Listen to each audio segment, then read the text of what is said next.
Coba bayangin rutinitas pagimu sebentar.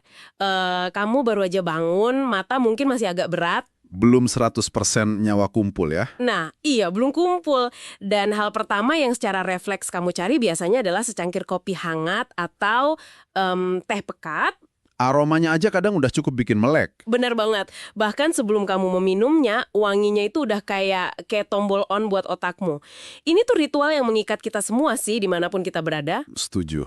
Tapi sambil kamu menyesap tegukan pertama itu, pernah nggak kamu benar-benar berhenti sejenak dan mikir, jangan-jangan pahlawan pagimu ini sebenarnya lagi nyiapin sabotase buat malam harimu?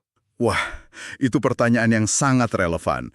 Terutama kalau kita melihat data globalnya secara langsung. Emang datanya separah apa ya? Parah. Pada tahun 2016 aja, ada laporan yang nunjukin sekitar 35% dari populasi dunia itu dilaporkan mengalami masalah tidur. 35%? Wow! Bayangin, lebih dari sepertiga umat manusia berguling-guling di tempat tidur tiap malam. Cuma menatap langit-langit, berharap otak mereka bisa segera shutdown. Angka yang gila sih itu. Dan wajar dong kalau kita langsung menuding kafein sebagai biang kerok utamanya. Naluri pertamanya pasti ke sana kan? Pasti. Nah, buat kamu para pembelajar sejati, selamat datang di penelusuran mendalam kita kali ini. Misi kita hari ini sangat spesifik dan jujur aja, ini personal banget buat kamu yang lagi dengerin. Kita bakal bongkar habis-habisan. Betul. Kita akan memecahkan misteri apakah konsumsi kafein harian yang teratur itu benar-benar menghancurkan kualitas tidur subjektifmu atau toh jangan-jangan itu cuma mitos belaka. Dan untuk membedah materi ini, kita nggak cuma akan ngandelin opini atau artikel acak yang sering lewat di internet ya. Kita punya amunisi yang sangat solid hari ini. Sumber utama kita apa nih? Kita bakal membedah sebuah tinjauan sistematis atau systematic review terbaru yang baru aja dipublikasikan pada tahun 2025 di The Journal of Aging Research and Lifestyle. Masih hangat banget berarti ya risetnya. Sangat hangat.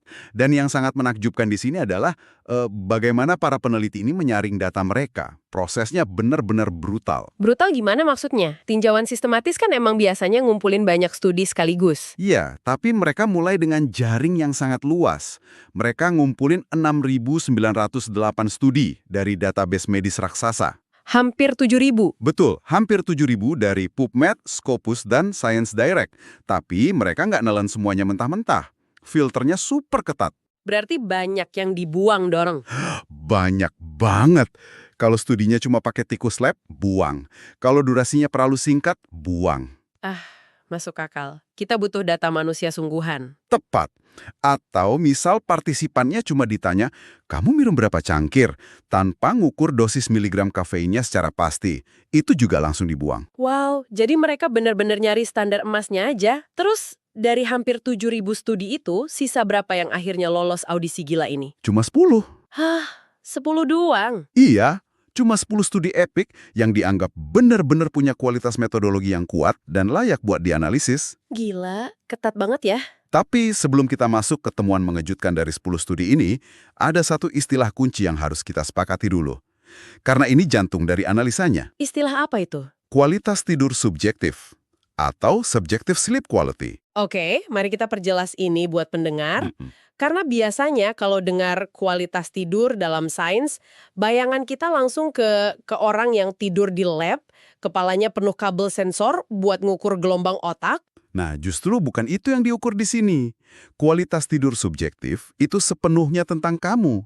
Ini soal evaluasi personalmu sendiri. Berarti soal perasaan kita pas bangun tidur. Tepat banget. Apakah kamu merasa puas, merasa segar, dan ngerasa pulih pas buka mata di pagi hari? Peneliti biasanya ngukur ini pakai kuesioner standar yang namanya Pittsburgh Sleep Quality Index atau PSQI. Jadi ini bukan soal mesin bilang apa, tapi soal realita yang dirasain langsung sama manusia. Betul. Makanya ini relevan banget sama keseharian kita. Oke, mari kita bedah ini.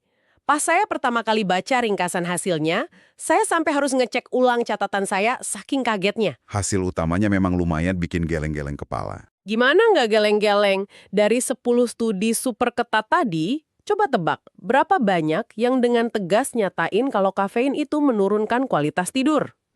Cuma 4. Iya, hanya 4 studi dari 10. Sisanya, 6 studi yang lain itu nunjukin kalau nggak ada hubungan yang signifikan sama sekali. 6 berbanding 4. Mayoritas justru bilang nggak ngaruh ya? Ini kan bertolak belakang banget sama nasihat kesehatan yang selama ini kita dengar. Kayak kopi sore itu musuh utama tidur nyenyak. Betul. Dan untuk memahami kenapa hasilnya bisa gitu, kita harus lihat siapa yang diteliti. Mari kita mulai dari kelompok yang sering banget hidup dari kafein, mahasiswa. Pilihan tepat. Mahasiswa ini kan suka begadang, butuh kafein buat naikin mood atau nugas. Iya, ada 2 studi besar di Belanda yang masuk tinjauan ini. Skalanya nggak main-main. Studi pertama melibatkan 880 mahasiswa, dan yang kedua 1.114 mahasiswa. Ribuan mahasiswa ya. Ininya. Terus hasilnya gimana? Mereka menghitung rata-rata asupan kafein mingguan para mahasiswa ini. Dan hasilnya, nggak ditemukan korelasi antara asupan kafein mingguan dengan kualitas tidur mereka secara keseluruhan. Berarti yang minum kopinya banyak sama yang sedikit, tidurnya kurang lebih sama aja keluhannya. Secara umum begitu. Tapi di studi yang melibatkan 880 mahasiswa itu, ada satu variabel emas yang ditemukan peneliti. Ini penting banget. Variabel apa tuh? Mereka nemuin kalau kelompok mahasiswa yang membatasi atau menghindari kafein antara jam 6 sore sampai jam 2 siang. Berarti mereka punya jendela bebas kafein yang cukup panjang ya? Betul. Kelompok ini justru melaporkan tidur yang lebih baik. Ah, saya paham sekarang. Jadi masalahnya bukan semata-mata di seberapa banyak kafein yang masuk dalam seminggu, tapi kapan kamu minumnya. Waktu itu krusial. Tepat. Memberi jeda waktu itu ngasih kesempatan buat tubuh buat ngebersihin kafein dari sistem saraf sebelum jam tidur tiba. Tapi tunggu dulu, ada studi lain di Spanyol kan, yang juga meneliti mahasiswa. Saya ingat datanya agak beda. Iya, studi di Spanyol melibatkan 886 mahasiswa. Dan di studi ini, asupan kafein harian justru berbanding lurus sama kualitas tidur yang makin buruk secara drastis. Sebentar, saya ingat konteksnya. Pengambilan data di Spanyol ini dilakukan pas masa pandemi COVID-19 kan? Betul sekali. Itu konteks historis yang sama sekali nggak bisa diabaikan. Nah, ini yang bikin saya agak skeptis sama kesalahannya kafein di sini. Coba bayangin, ratusan mahasiswa dikunci di apartemen, kelas berubah jadi online semua, nggak ada kehidupan sosial. Dan setiap hari dibombardir berita krisis global. Tepat. Stresnya pasti luar biasa. Wajar dong kalau tidur mereka hancur berantakan. Terus apa adil kita tiba-tiba nyalahin secangkir kopi sebagai tersangka utamanya? Itu analisis yang sangat tajam. Ini memunculkan satu pertanyaan penting buat kamu yang lagi dengerin. Apa tuh? Seberapa sering kamu menyalahkan cangkir kopi terakhirmu atas tidur yang buruk, padahal mungkin masalah sebenarnya itu datang dari stres eksternal? Benar juga. Seringkali kita nggak bisa tidur bukan gara-gara latte jam 4 sore, tapi karena kepikiran deadline kerjaan besok pagi. Atau karena batasan sosial kayak pas pandemi tadi. Dalam kasus mahasiswa Spanyol, kafein mungkin cuma satu dari sekian banyak faktor di tengah badai stres yang masif. Memisahkan efek murni kafein dari stres pandemi itu susahnya minta ampun. Disinilah bagian yang sangat menarik. Kita kan udah ngomongin mahasiswa yang badannya mungkin masih lebih tangguh. Gimana kalau kita geser ke orang dewasa atau lansia? Mesin biologi yang lebih tua ya? Ya, apa respons tubuh mereka beda? Beda. Ada studi dari Australia yang meneliti 80 orang dewasa sehat. Temuannya sangat unik. Di kelompok ini, asupan kafein ternyata nggak nyambung ke skor kualitas tidur subjektif mereka. Terus nyambungnya kemana? Nyambungnya justru cuma ke metrik yang disebut waktu yang dihabiskan di tempat tidur. Bedanya apa tuh? Bukannya kalau di tempat tidur, ya berarti lagi tidur? Belum tentu. Bayangin kamu berbaring di kasur selama 9 jam. Tapi 2 jam pertamanya kamu cuma guling-guling, main HP, atau merem tapi nggak tidur-tidur. Oh, paham. Waktu fisiknya di kasur nambah, tapi belum tentu beneran tidur. Betul. Orang yang minum banyak kafein butuh waktu lebih lama buat transisi ke fase tidur. Tapi pas mereka bangun dan ditanya apakah tidurnya nyenyak, mereka ngerasa tidurnya baik-baik aja. Kualitas subjektifnya nggak rusak. Menarik banget. Terus gimana dengan yang lansia? Tadi ada studi di Inggris kan yang dipimpin oleh R. Charles. Iya, studi ini melibatkan 234 lansia, ada korelasi negatif yang kecil terhadap skor tidur mereka. Tapi ada plot twist di sini. Plot twist gimana? Korelasi buruk itu terikat secara spesifik sama kebiasaan minum kopi, bukan pada jumlah asupan kafein dalam miligram. Tunggu. Kopi kan isinya kafein. Kenapa dibedain antara ngopi sama asupan kafeinnya? Ini ada hubungannya sama struktur kimia, yang bakal kita bahas lebih dalam di segmen berikutnya. Tapi sebelum ke sana, kita harus bawa pendengar keliling dunia dulu untuk lihat populasi khusus. Oke, siap. Kita mulai tur global ini dari mana? Kita terbang ke Amerika Serikat, lihat pasien HIV. Di sini ada 2 studi yang sangat kontradiktif. Kontradiktif gimana? Uji klinis pertama pada 88 pasien HIV nunjukin fakta gila. Saat mereka menghentikan total kafein selama 30 hari, tidur mereka membaik secara drastis, Sampai berapa persen? sebesar 35%. 35% itu gede banget perbaikannya. Kalau kita cuma baca studi yang ini, pasti kita langsung nyimpulin kafein itu racun buat tidur. Betul, tapi di sisi lain, ada studi kohort di Miami dengan 130 pasien HIV juga. Mereka meneliti populasi yang mirip dan hasilnya, no. Nol. Maksudnya nggak ada efek sama sekali. Bener-bener nggak ada hubungan antara asupan kafein dan skor tidur mereka. Gila. Di satu tempat berhenti ngopi itu kayak keajaiban, di tempat lain malah nggak ngaruh sama sekali. Kemana perhentian kita selanjutnya? Kita ke Turki. Studi di sini melibatkan 401 pasien psikiatri.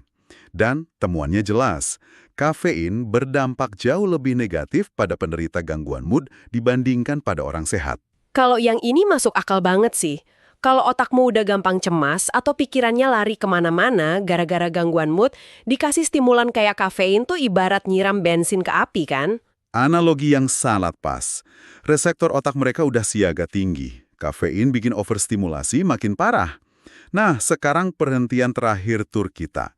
Ke pesisir Ekuador. Ah, yang penduduk desa itu ya? Jujur ini favorit saya waktu riset materi ini. Ya, studi ini meneliti 716 penduduk desa yang usianya 40 tahun ke atas. Dan hasilnya, sama sekali nggak ada efek kafein ke kualitas tidur mereka. Kok bisa?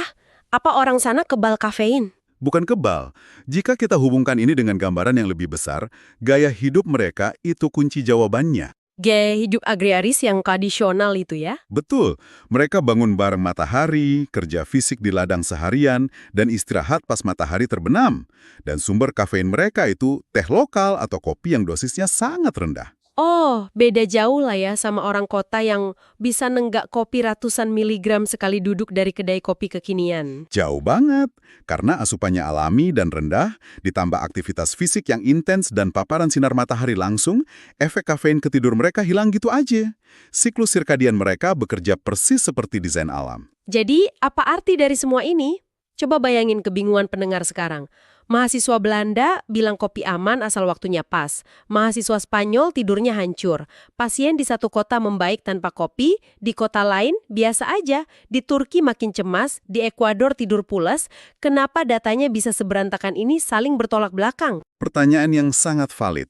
Dan ini alasan kenapa kita membedah studinya, bukan sekedar baca judulnya. Ada beberapa penyebab kuat kenapa hasilnya beda-beda.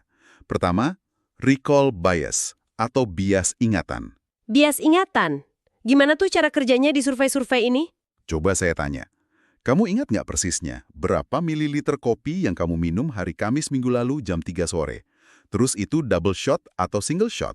Boro-boro minggu lalu, tadi pagi aja saya lupa pakai kopi Robusta atau Arabica. Nah itu masalahnya. Kebanyakan studi observasional ini kan ngandelin ingatan manusia. Orang nggak akurat ngingat konsumsi kafein mereka selama seminggu terakhir. Otomatis datanya jadi meleset. Masuk akal. Terus penyebab kedua apa? Self-correction atau adaptasi tubuh. Orang yang sadar dirinya sensitif terhadap kafein, secara otomatis bakal menghindari kopi di malam hari kan? Betul, kayak temen saya nggak berani nyentuh kopi lewat dari jam 2 siang karena takut matanya nyalang sampai subuh. Persis, penyesuaian kebiasaan ini bikin mereka bisa tidur nyenyak. Tapi sayangnya, di dalam data statistik, yang terekam cuma orang ini rajin minum kafein dan tidurnya bagus. Oh, jadi data surveinya nggak nangkep disiplin waktu mereka ya? Seolah-olah kafein yang nggak ngasih efek buruk, padahal orangnya yang pinter ngatur strategi. Betul sekali. Itu ngaburin kesimpulan. Lalu alasan ketiga, ini murni biologi, yaitu faktor genetik. Ada 2 gen utama yang main peran di sini, gen ADORA2A dan gen CYP1A2. Biar pendengar gampang ngebayangin, ini kayak prosesor di komputer kita, bukan sih? Analogi yang brilian. Gen CYP1A2 itu ibarat kecepatan prosesor di liver kita yang bertugas menghancurkan kafein. Setiap orang terlahir dengan prosesor yang beda-beda. Ada yang prosesornya ngebut banget ya? Ada. Mereka ini bisa minum espresso pekat sehabis makan malam, terus setengah jam kemudian udah ngorok pules. Tubuhnya nyapu bersih kafein dalam sekejap. Dan buat yang prosesornya lambat, kayaknya minum es teh manis sore-sore aja udah bikin jantung deg-degan sampai jam 3 pagi. Tepat. Intinya, setiap manusia itu mesin biologis yang unik. Genetik menentukan segalanya soal metabolisme kafein. Berarti nyambung dong ke studi lansia Inggris tadi, yang katanya kopinya yang bikin tidur buruk, bukan kafeinnya. Nah, itu alasan keempat. Kopi beda dengan kafein murni. Sumber mayoritas kafein dalam studi-studi ini adalah kopi. Tapi kopi itu bukan cuma kafein. Isinya ada apa lagi ya, Mang? Banyak senyawa lain. Kopi punya tingkat keasaman tertentu. Buat lansia di Inggris tadi, mungkin lambung mereka bereaksi sama asamnya kopi, memicu rasa nggak nyaman atau heartburn di malam hari. Oh, jadi heartburn-nya yang bikin mereka susah tidur, bukan efek stimulasi kafeinnya. Sangat mungkin. Kopi mempengaruhi pencernaan. Dan pencernaan yang terganggu pasti merusak tidur. Gila, ini ngebuka mata banget. Buat kamu para pembelajar sejati, ini bukti kalau aturan kesehatan yang kaku itu seringkali nggak bisa diterapin rata ke semua orang. Kamu harus tahu batasan tubuhmu sendiri, kamu harus jadi ilmuwan buat dirimu sendiri. Kesimpulan utama dari tinjauan pustaka ini memang membuktikan itu. Sains tidak secara universal mengatakan kafein merusak tidurmu. Rata-rata asutan harian partisipan di studi-studi ini bervariasi dari 78,71 mg sampai 476 mg. Variasinya jauh banget ya. Jauh. Dan dampaknya sangat bergantung pada genetikmu. Kapan kamu meminumnya dan gaya hidup individualmu. Lalu apa langkah selanjutnya? Peneliti di jurnal ini pasti punya rekomendasi buat masa depan sains tentang tidur kan? Punya. Panggilan untuk masa depan dari jurnal ini jelas. Kita butuh alat ukur berskala standar. Kita nggak bisa cuma ngandelin kuesioner ingatan lagi. Harus ada alat pengukur pastinya ya. Ya, butuh kombinasi pengukuran objektif, seperti polisomonografi, yang memantau gelombang otak saat tidur, digabung dengan evaluasi subjektif saat bangun. Jadi gabungan antara data mesin dan perasaan manusianya. Betul, dan yang nggak kalah penting, studi ke depan harus komprehensif, melibatkan populasi yang lebih beragam. Jangan cuma mahasiswa barat aja, libatkan anak-anak atau populasi dari negara berkembang. Luar biasa, penelusuran ini benar-benar ngasih perspektif baru. Dan buat penutup sesi kita kali ini, saya mau ninggalin satu pemikiran provokatif buat kamu renungkan nanti malam. Silakan. Mengingat sains aja membuktikan efek kafein pada kualitas tidur itu sangat bergantung pada persepsi subjektif kita, coba pikirin ini. Gimana kalau rutinitas kopimu selama ini sebenarnya bukanlah penjahat yang rusak tidurmu?